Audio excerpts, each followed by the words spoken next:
All right, we're back here in the locker room with Billy Schweim on 97.3 ESPN Power Hour, getting you ready for college football countdown to kickoff with Nick Costco. What's up, Nick? What's going on, Billy? All right, man. Talk to me about Rutgers, baby. Do you really want to do that? I want to save my disgust for my show in about 10 minutes. How do we do that? And I know I kind of was picking on you a little earlier. Listen, man, you can't win them all. I just happened to go with Josh 2 weeks ago, and I see what I paid on. If you would have won, if I would have taken your advice and you would have won, I would have got. You would have got a cut of that. See how that works? Hey, we'll see what happens. At least it's your money, and I'm not betting with my own money on that game. I am actually 4-4 this season through 2 shows this year. I pick 4 games every week on the show. Okay. 3-1 the first week. I was a bad 1-3 2 weeks ago, and then of course I had the bye week last week. So got a fresh pack of 4 games today. I pick Rutgers every week, whether it's I pick for Rutgers or against Rutgers. So you keep it honest. Yeah, we keep it honest. Right, so Rutgers every week, and then I pick then I'll take other 3 games that I like. So those are coming up at the end of the show at the college football countdown. All right, now we just had Paul Palmer on from Temple. How about that Temple Owls, huh? Yeah, I watched that game last week. It was I took that game last week. Oh, you did? And I won. How about yes, that? I was rooting hard for them because obviously Maryland is, I would say, Rutgers' de facto Big Ten rival. But I wanted to see Temple win anyway. I like when Temple actually wins, and it's kind of bittersweet because Anthony Russo, the quarterback, he's a former Rutgers commit, of course. So, oh yeah, right. Yeah, so of course he's being successful at a different school, but Temple winning, it was nice to see. And then we'll see. They have Buffalo today. That's a very intriguing game on the road because Buffalo is one of those weird teams where they can come out of nowhere and just. They beat Temple last year 36-20, right? Right. They can't beat anybody in the country, but Buffalo's one of those weird teams that I've seen, particularly at home. 36-29 last year. They're just a very weird opponent, so it's going to be a tough game for Temple today. And look where the game is. It falls between the Buffalo game falls between Maryland and Georgia Tech, two big schools. That you could have a letdown between those 2 games. You could. So I would say Temple's got to focus on just today, and then worry about Georgia Tech when it comes to Georgia Tech week. And I don't know. I think Temple can make some moves this year in that conference, but they have to. If they suffer a letdown loss today, the season's gonna be up in the air. But right now they look like a solid bowl team right now. Temple. All right. So let's. I'm gonna give you an opportunity to redeem yourself. All right. And then I'll even ask Josh, throw his 2 cents in, and then I'll make the decision what I'm going to do. All right. Here we and then, go. of course, I'll let you know about it. Yeah, of course. On Twitter, I'm going to put it all over the place. Maybe I'll get a cut next week. All right, so I'm looking at the Texas A&M Auburn game, and Texas is giving Auburn 4, and they're playing at Texas A&M. Texas A&M +4 at home. This game is for SEC supremacy, obviously with Alabama. Man, how about give me Texas A&M at home? It's their home dog. Give me them +4 at home. Georgia, Notre Dame. Georgia is home. Giving Notre Dame 13.5. I don't think Notre Dame is as good this year. I'll take the home favorite, Georgia -13.5. Josh, real quick. Texas A&M at home. Georgia at home. I take both those point spreads. There you go. So, yeah, we're in agreement. All right, in agreement. I'm going to spread it out. Yeah, you better split up the cut next week. All right, got a big show coming up next. The college football countdown to kickoff with Nick Costco. I'll see you guys tomorrow at 9 a.m. before Tony Bruno's countdown to kickoff. Thanks for making the locker room part of your Saturday, because nothing could be finer than talking sports with the Schweiner. See you tomorrow, everybody. On 97.3 ESPN. Talking about that bike race, man. There's 6,000 riders in the MS Bike-a-thon today. Don Miner is he's in the lead. Keep it going, Don. And how about all the surfers down on the coast, man, enjoying the big waves here at the Jersey Shore. Beautiful time to be down here, taking it all in the beautiful weather. The water's warm, and we have football. And let's go to the sports hotline and welcome in my first guest today. He's a Hall of Fame running back from Temple University of Temple. He's a Temple Owl through and through. Let's welcome into the locker room, Paul Palmer. What's up, Paul? Yo, how y'all doing? All right, man. We're getting ready for some Temple football, man.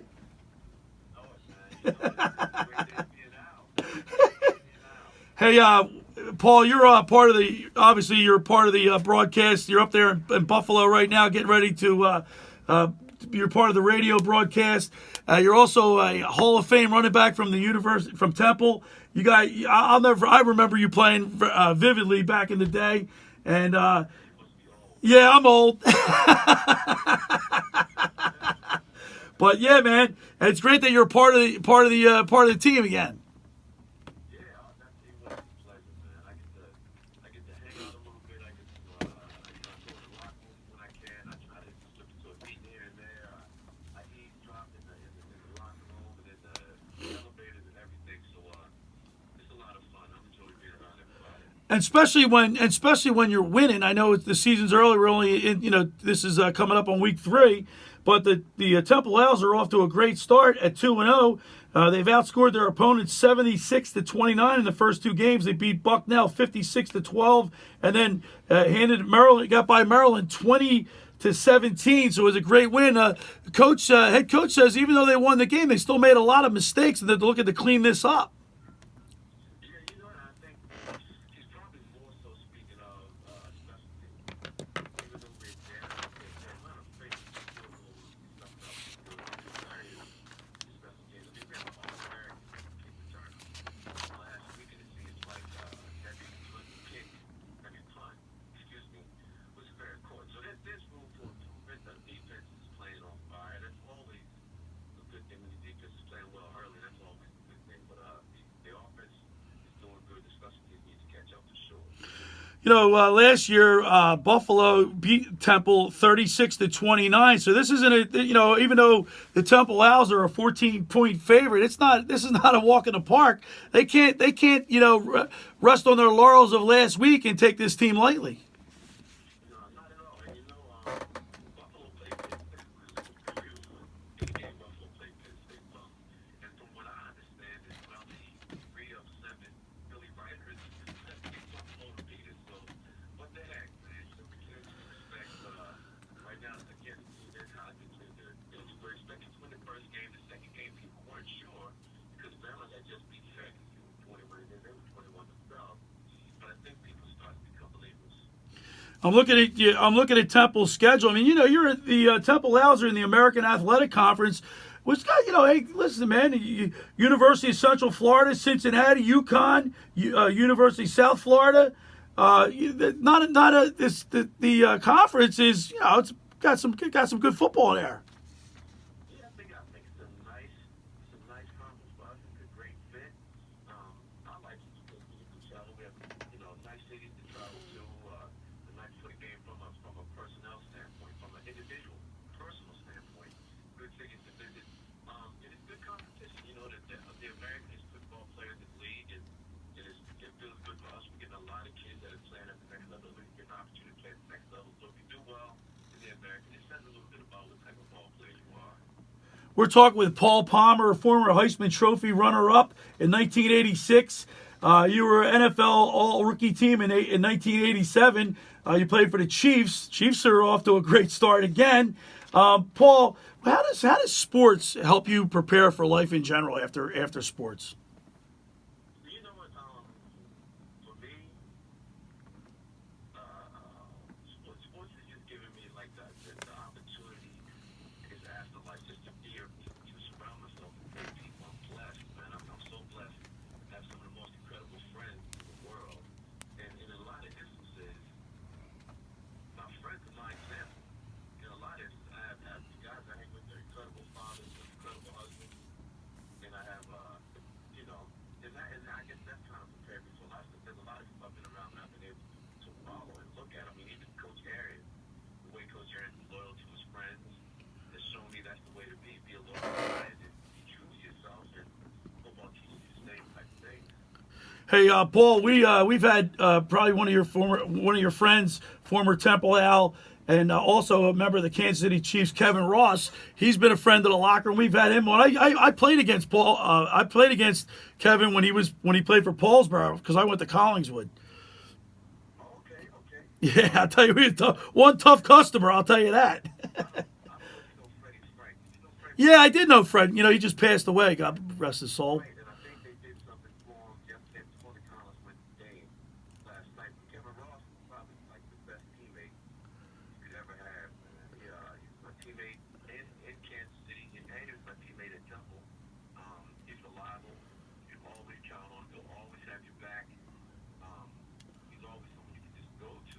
If you need something, you can go to him. If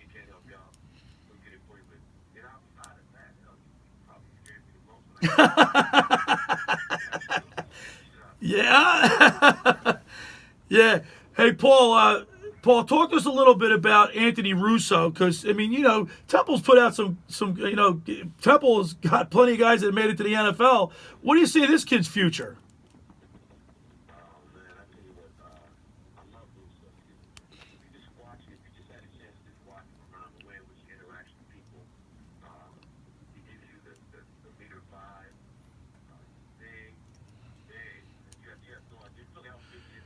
And he's got a big arm too. He has a great arm. You know, like I was talking to someone when I went back to the saw. He loved throwing the deep ball. But he would drop back. He would perform high in the deep ball. So throws a deep ball, but it's a lot more soft. It's not an aggressive deep ball. It's so light and airy. He just drops it all the same, doing the telecast. Like, there you go, Justin, dropping those dimes. Outside the beat. It's just like a shovel pass. It's just like a nice little touch pass in basketball. That's the best spot in my opinion. He throws it deep into the outside. Paul, Coach Carey's got this team playing well and believing in themselves. What do you see for the what's your prognostication for the Temple Owls this year? Like right now they're at 2-0, and you look at their schedule. I mean, they got Georgia. You guys got Georgia Tech next week at home, and then you go off to East Carolina, Memphis, SMU. I don't know. They could probably get away with maybe 2 losses. Yeah, you know what? I was going to say, I think we're sitting right now. We're probably sitting better than a lot of people, but I don't think people thought that we were going to get Maryland. You know what I mean? So right now we're 2-0. I think we have a schedule that's very favorable. Let's face it, Georgia Tech's on the downturn right now. Yeah, and even though the team is very good, I think the schedule is in our favor. I think Georgia Tech lost to Citadel, but then you expect Georgia Tech to kind of be off because they're going through transition, have a new system, and they have to get in new personnel. They fell to the conference. Obviously, they fell to the conference in Central Florida. They fell to the conference, but I think that if you play it right, I think you go, and not only do these things on in this game. Hey, Paul, you're in. You just never know. You just never know what the two games can be. Right. You can't be 7-4. You make sure to be 7-4. We could lose tomorrow. You got to play the game. You got to go out and play the game. Paul, you're in the broadcast booth covering the Temple Owls football. How challenging is it for you in the booth? What's one of the hardest things? What's one of the hardest things you have to do, or for you to do, to adapt to in the booth, as opposed to being on the field? Yeah. For me, the hardest thing for me, initially from the start, was I had never done it before. I had never done play-by-play. People said, "Oh, go home and turn the TV down and do it that way by yourself." I'm fortunate because my play-by-play guy is Harry Donahue. Now, Harry Donahue was my play-by-play guy when I played. So when I first started, he'd look out for me. We'd go to commercial, as you might know, he'd say, "Look, when I come back, I'm going to ask you about so-and-so, get your thoughts together." Right. He would give me notes. To you, instead of himself, he'd give me notes. And the thing was just getting his rhythm. And trying to figure out when I could jump in, trying to figure out, when he's looking for his notes and have a little more time where I can talk while he's trying to find his notes. That's been the hardest thing. The hardest thing has really been just trying to fit in and get someone's rhythm. But it's been a lot easier with Terry Donahue because he's known since I was 18 years old. And he's a true professional. You ain't got to worry about some people in these situations might have felt differently. Right. Don't work with them, but that is looked out to be 100%, so it's made it a lot easier for Whoopi to come in there and do it. All right, Paul Palmer. Listen, man, we really appreciate you taking time. I know you're up there in Buffalo getting ready for the 3:30 call of the game. Good luck today, and let's go Temple, man. It's going to be incredible, man. You guys better watch. Oh, better yet, listen to the radio. You got it. You got it. All right, Paul. Thanks a lot, man. We'll talk to you again. Yes, absolutely. All right, there's Paul Palmer, Hall of Fame running back from Temple. He's now part of the broadcast team. Thanks, Steph. Come on. And you can catch Temple Owls on ESPNU today Enjoy the on game. the TV. So thanks to Paul Palmer. First Out of the Locker Room is sponsored by Barb's Harley Davidson, Philly's and New Jersey's #1 Harley Davidson dealership. Visit barbshd.com. Barb's has the area's largest selection of new and used Harleys around. That's Barb's Harley Davidson, where no one walks. Go to barbshd.com today. Friends, let me tell you about Maserati of the Main Line, located minutes from downtown Philadelphia.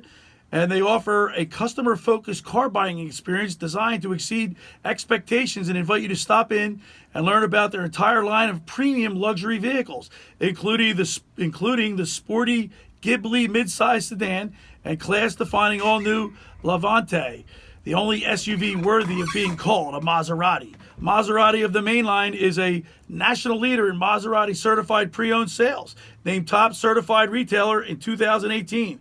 The experience doesn't end at the point of the sale, as Maserati of the Main Line offers free pickup and delivery for scheduled service appointments and provides new Maserati loaner cars. Add a bit of flair to your next new vehicle. Call Maserati of the Main Line today at 484-804-4800. That's 484-804-4800, or visit them online at motml.com.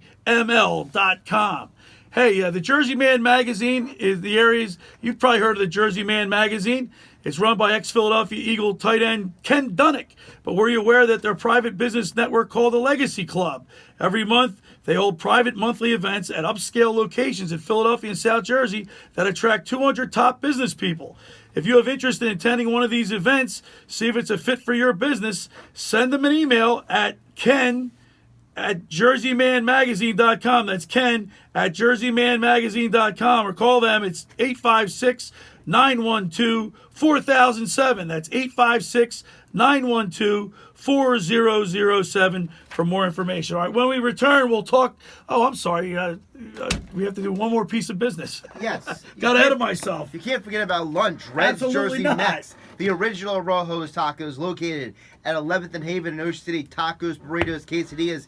College football all day today. The Temple game versus Buffalo is going to be on this afternoon. The Eagles play at 1 o'clock tomorrow as well. Why don't you enjoy the football with some tacos, burritos, quesadillas, or the other great items on Red's menu? You want the best Mexican food in South Jersey? Call 609-399-2272. That's 609-399-2272 for Red's Jersey Mex at 11th and Haven in Ocean City. Get me hungry, Josh. All right, when we return, we'll bring in Nick Costco from College Football Countdown to Kickoff. You're listening to The Locker Room with Billy Schweim on 97.3 ESPN and the 97.3 ESPN. Well, yesterday, I think I was watching ABC World News Tonight, and speaking of how great how big the waves have been, and the water's beautiful down here at the Jersey Shore, and there's tons of surfers in the water.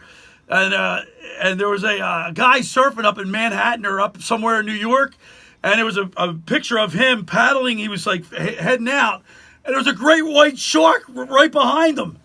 And the kid, you can see the kid turning around on his board, seeing the fin couldn't have been any more than 10 feet from him, and he turned around and started paddling. He said he didn't want to paddle too fast to start splashing and draw the attention of the shark, but oh my God, man, you should have seen the size of the fin. It was a great white right off the coast of New York. Unbelievable.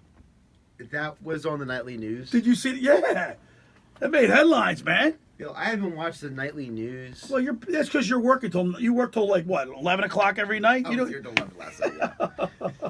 I want to talk a little bit. We got a great show lined up today. It's a power hour. Who even hosts the ABC nightly news now? Peter Jennings David passed Muir. away like David 6 Muir. years ago.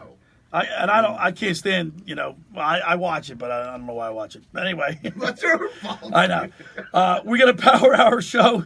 We'll lead you up to college football countdown to kickoff with Nick Costco, who'll be joining me at about 11:45.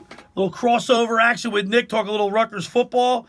And then at the bottom of the hour here in a few minutes, we'll be talking to Paul Palmer, Hall of Fame running back from Temple. He's part of the Temple broadcast. Of course, he's up in Buffalo getting ready for the Temple Owls against Buffalo at 3:30, and that'll be televised on ESPNU. So I'm gonna check that game out. That might be one of my picks again today because I took Temple last week and won.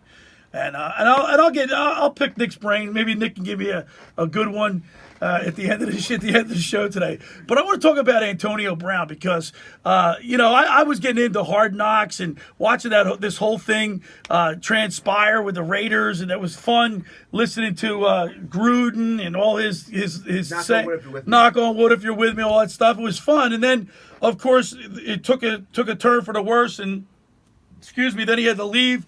He left the Raiders. He forced a trade.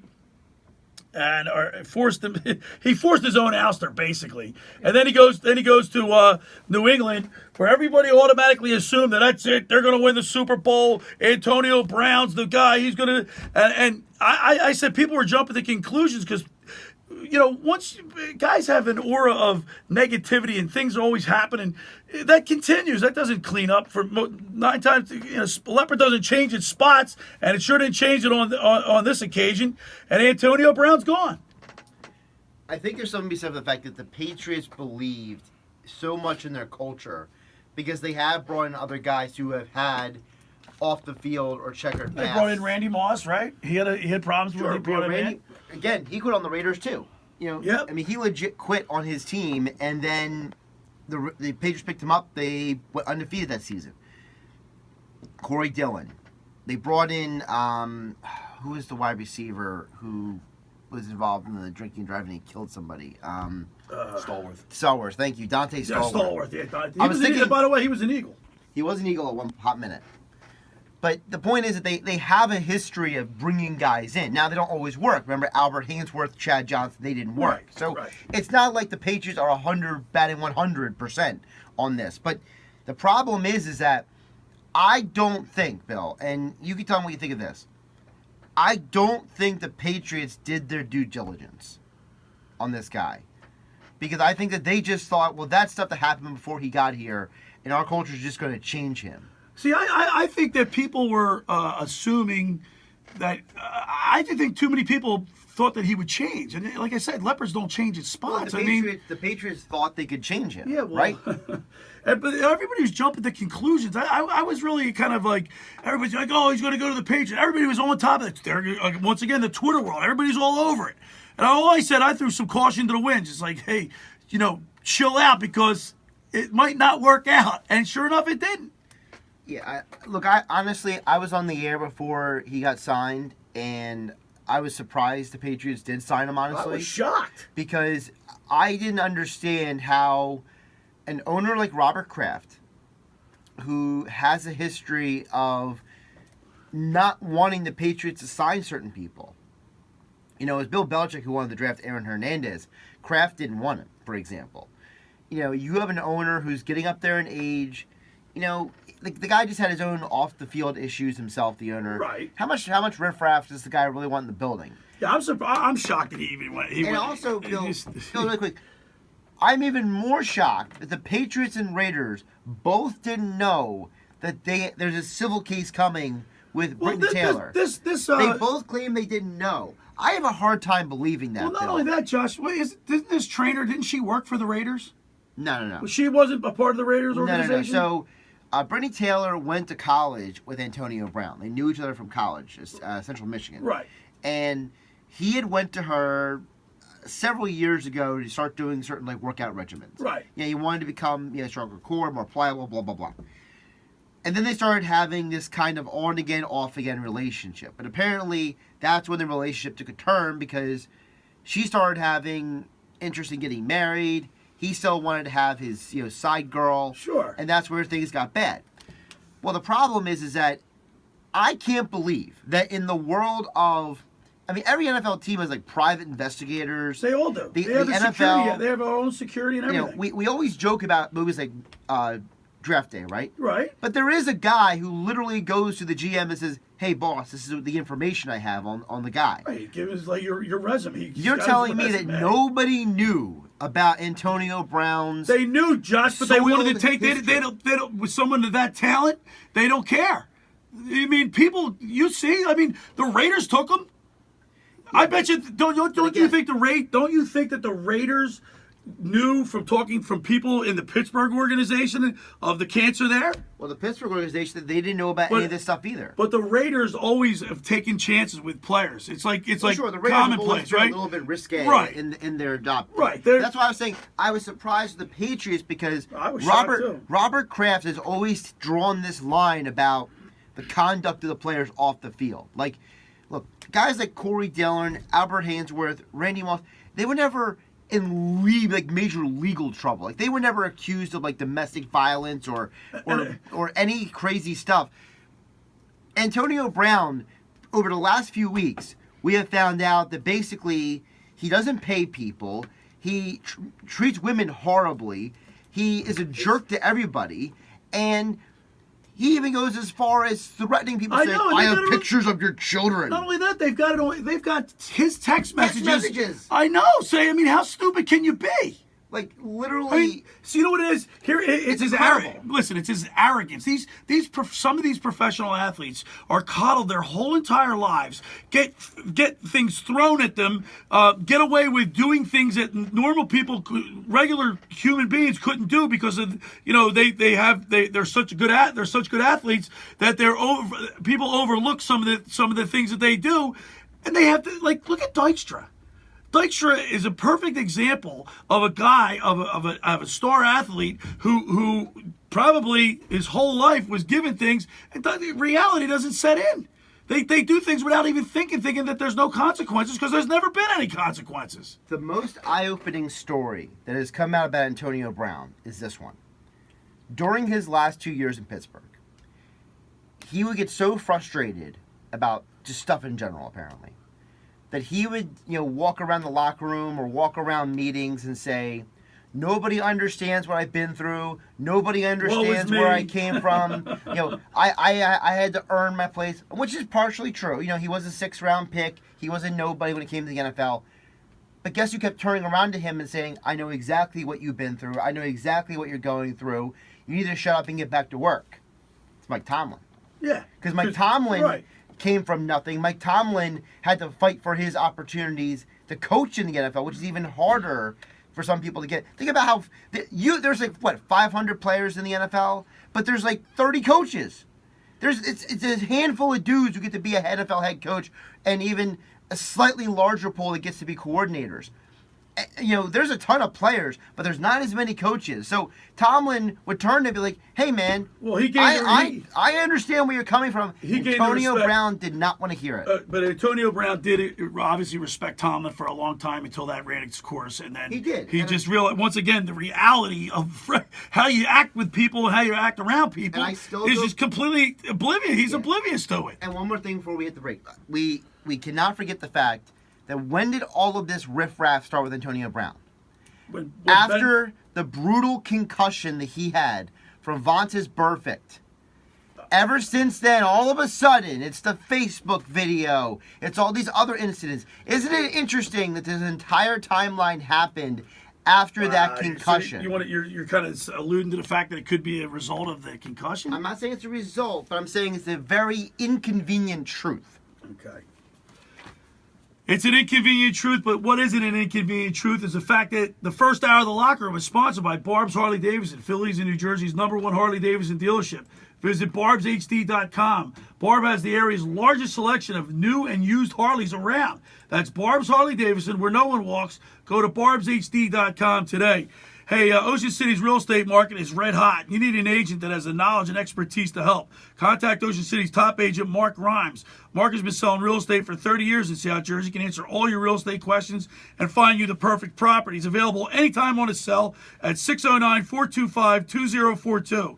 When Philadelphia star athletes are looking for a house at the beach, they contact Mark Rhymes, specializing in buying and selling vacation homes, single-family homes, condominiums, and duplexes, residential and commercial, as well as new construction projects or investment opportunities. Mark Rhymes, he's your agent at the beach. Give him a call right now, 609-425-2042, or check out his website at grimes.com. And hey, listen, if you're looking for a bicycle, matter of fact, there's a bike-a-thon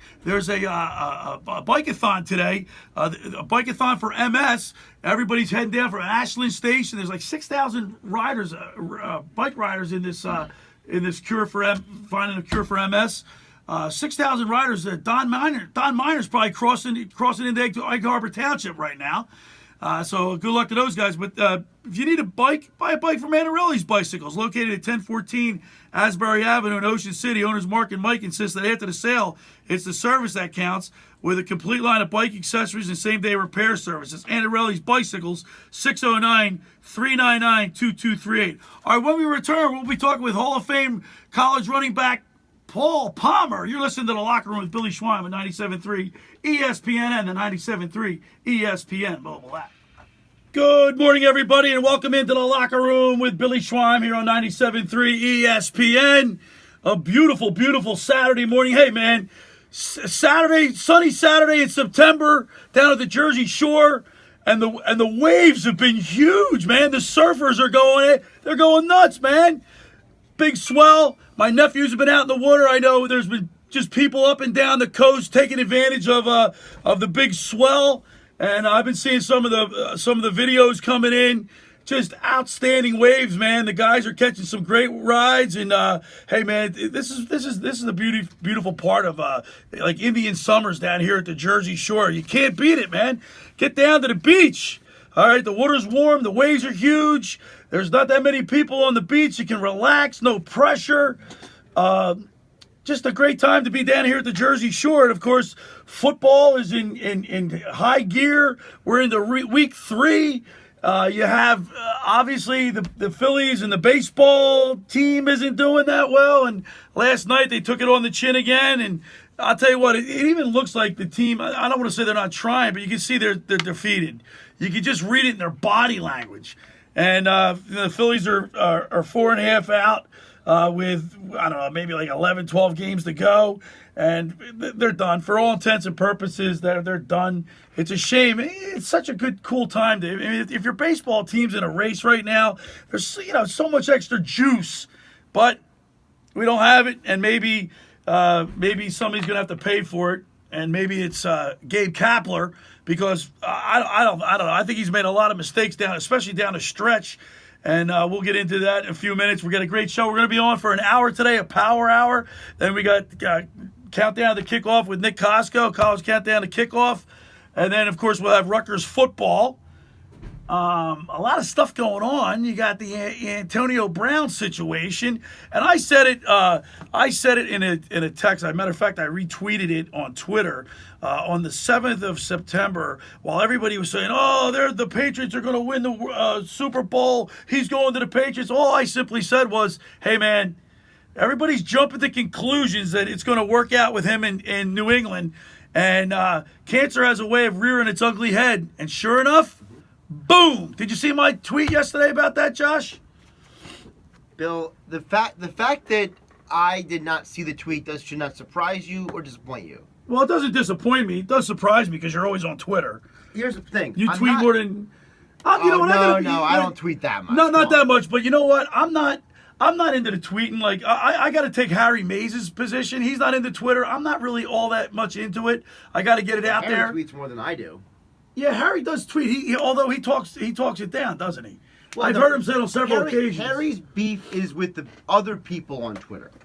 It's not with Twitter itself. Right. He doesn't like the fact that you have these people who they jump on Twitter and they start spouting, just bunch of garbage out there without thinking before they hit Well, send. you get a lot of political talk. I've noticed it gets a lot of political talk going, and it doesn't matter. I get caught into that trap every once in a while. Whether it's political or not, I have to agree with Harry. I find that more than half of Twitter is people just vomiting online. Like, there's no substance, there's no facts, there's no information. Well, people can say whatever they want. Like for example, and we'll just use this quick example. So, I got my first college football pick wrong last night. I had Utah in the spread. I took USC. Okay, fine.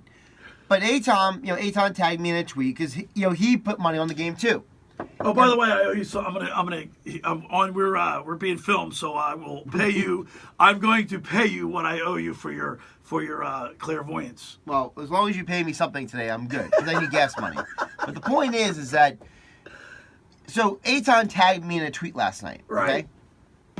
And I responded to him, and him and I were kind of going back and forth. So there's an individual who I used to work with who decides to jump on Twitter and vehemently just disagree with what I said. And it was such a I am going to vomit on Twitter moment that I didn't even respond to him because I'm thinking, how do I respond to this individual who obviously didn't read my full tweet? Right. They read like 3 words of the tweet. Like, I just don't have time for that. I think that's what Harry's problem is too. I think Harry says, I see people who respond to me on Twitter and I don't have time for that. Like, we have so many great listeners here at 97.3 ESPN. They text the text board 609-403-0973. They listen to you, Bill. They listen to me. They listen to Pete Thompson, the Sports Bash, Mason. They listen to all of us, right? And they text all week long, all weekend long. There are times at 11 o'clock at night people are texting in because something happened in a game. Like, we have but these people are 10 times more intelligent than the vomit that you see on Twitter. Well, because when you send a direct text to it, you're more. I guess there's more anonymity by being a tweeter, right? So, Well, there's anonymity on the text board too. You don't have to leave your name. There's a few people who don't leave their name, but I think the difference is the people who text our station at 609-403-0973, they tend to typically think through their text more than the person who's just vomiting on Twitter because they want their voice to be heard. I think you're just a different kind of person. no, you know, a lot of times on Twitter, I notice that people have to be. There's a lot of repetitive stuff. Like for instance, like yesterday when Antonio Brown got released. How many people have to tell me that Antonio Brown got released? Every single person was like, almost like trying to be the first to get it. But after a while, I'm not. If you see it like 15 times on a tweet, I'm not going to put there, hey, Antonio Brown got released by the Patriots. What's the point? And I noticed that it's so repetitive. It's like, I don't know if people are like trying to get the story out first, or once you see it, why would maybe just hit the like button? But you have to have your people try to get their name out there, get associated with having that statement. I don't see any value in retexting that, retweeting that. So there's 2 different kinds of people who tweet news stories. There's people who break the stories, like the Adam Schefters and the Mike Garafolos and those kind of people, like the real news breakers, right? But then you have the people who they tweet it out because they want to be part of the stream, right? They want I guess to be that's what it is. They want man. to be They're part racing of to when you type in Antonio Brown or hit the hashtag and they pop up on the feed. It's like they want to be seen. Do you think most people tweet on their phones or they're in front of their computer? That's a good question. I'm going to say that, and again, I'm not saying I'm the expert here, but I'm going to assume that probably 70% of the tweeting is on their phones. Yeah, I do all my tweeting on phone. If I tweet, I tweet on the phone. The reason I don't make it higher is because I know that some of the professionals who cover the business, a lot of them have their phone and their laptop with them in a lot of different locations. Like, for example, when they wrote that article about Adam Schefter a few years ago, so he has 2 cell phones and 2 laptops. Right. So there are times when he's working at ESPN, he'll have his 2 cell phones on each side of him, and he'll have a laptop in front of him. So, you know, it kind of depends on, you know, what your role is. I'm going to say that I would expect more media professionals have a better balance between phone to computer when it comes to Twitter, whereas the non-media professional or maybe the quasi professional, they do more phone than computer. All right, here we go, Josh. Got a $10 bill out here for your tip last week. By the way, Nick Costco's in here. I listened to him, not you. and I won. Here you go, Josh. What'd I do? There you go. Pay Josh for his tip last week, Nick. What? You gave me Syracuse. I took Maryland. I won. Oh, that is correct. I almost forgot about that actually. So I don't want to be accused of not paying up. I told him I'd pay him. Was that there last? It is. Was that last week? 2 weeks ago. 2 weeks That's ago. what I thought. I was like, no wonder. Oh, sorry, 2 2 weeks ago. No wonder why I forgot about that because I was off last week. Right. Rutgers was off, so Right, I was I'm not. sorry. 2 weeks ago. That's okay. I was waiting to pay him when you came in. Well, you know what? I thought about that as soon as the game happened. Not about you paying him, but as soon as I said Syracuse and then they ended up getting killed, I said, all right, that was a bad. Run out of the stadium. That was a bad job on my part, to say the least. I'll give you that one. All right, so we got a great show lined up today. We're going to be talking with Hall of Fame running back Paul Palmer from Temple. and who's part of the broadcast, the Temple broadcast. We're going to have Paul Palmer. He's going to be calling in from Buffalo because the Owls are up in Buffalo, and they're 14-point favorites after taking care of Maryland last week. Upsetting Maryland went in that game at number 21 in the poll, and boom, Temple Owls eliminated them, knocked them right out of the stadium. And then they take it up to Buffalo. Buffalo beat them last year, so they got to be on their toes and want to take advantage of it. Now listen, you got to go check out my website at the Locker Room Billy Schweim or my YouTube channel, the Locker Room with Billy Schweim, because we have everything's being filmed. Tim's in here filming everything. You can check out all the action. Go to my YouTube channel, the website, and of course, take a look at everything from the lifeguard races, the broadcast that we did from the Margates and the South Jersey Championships from Longport. Everything's up. The Locker Room Billy Schweim or the Locker Room with Billy Schweim is my YouTube channel. Make sure you check that out. I want to remind people the first hour of the Locker Room is sponsored by Barb's Harley Davidson, Philly's and New Jersey's #1 Harley Davidson dealership. Visit barbsharleydavidson.com. Barb has the area's largest selection of new and used Harleys around. That's Barb's Harley Davidson, where no one walks. Go to barbshd.com today. And hey, you want to get your day started off right with the best breakfast at the Jersey Shore? Look no further than Uncle Bill's Pancake House. Family owned and operated since 1962, Uncle Bill's Pancake House is a Jersey Shore tradition with 8 locations from Ocean City to Cape May. Featuring over 30 types of pancakes, waffles, crepes, Uncle Bill's has something for everyone. Stop into one of their 2 Ocean City locations and try my favorite, the stuffed French toast with homemade cinnamon butter. There's something for everyone, from fresh cut fruit cup, gluten-free pancakes, or fluffy stuffed omelets that are excellent. Can't go wrong with anything on the menu. Go to Uncle Bill's Pancake House, 8 locations along the Jersey Shore, 2 in Ocean City. I guarantee you'll have a great breakfast and fantastic service with a smile. All right, when we return, we'll continue in the Locker Room with Billy Schweim on 97.3 ESPN and the 97.3 ESPN mobile app.